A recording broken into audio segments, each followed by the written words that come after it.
জোহাৰ মই কৃষ্ণ নায়ক আজি মই তেজপুৰ সদৰ থানাত মই এখন এজাহাৰ দিছোঁ যিটো যোৱা কেইদিনমান ধৰি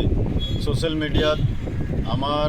জয় ভাৰত পাৰ্টি কিছুমান বিষয়ববীয়াৰ ওপৰত যি ভুৱা প্ৰচাৰ চলাই আছে কেইজনমান ব্যক্তিয়ে যি বৃহৎ পৰিমাণৰ টকা লেনদেনৰ অভিযোগ কৰিছে তেওঁলোকৰ এগেইনষ্টত আৰু লগতে নিউজ চেনেল এটা আছে NS Live 24 যিটো কোকৰাঝাৰৰ কিবা হেমৰমে লিড কৰে এই নিউজ চেনেলটো একো তথ্য নোহোৱাকৈ আমাৰ ওপৰত যেনেকৈ ভুৱা প্ৰচাৰ কৰিছে তেওঁলোকৰ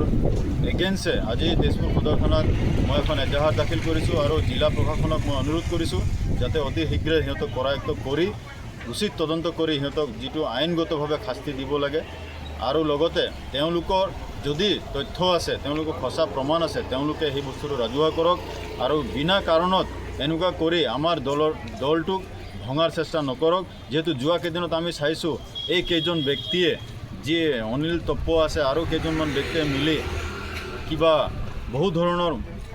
কামবোৰ আমি দেখিছোঁ যিবোৰ আমাৰ মানে সমাজখনক বিপথে পৰিচালিত কৰিব বিচাৰিছে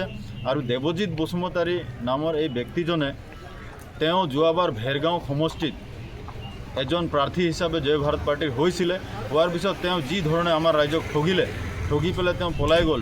বেলেগ দলৰ পৰা নানান ধৰণৰ কিবা কূটনীতি কৰি তেওঁ পলাই গ'ল আমাৰ ৰাইজে কিমান ভোগ কৰিছে তাৰ কাৰণে আমি তেওঁক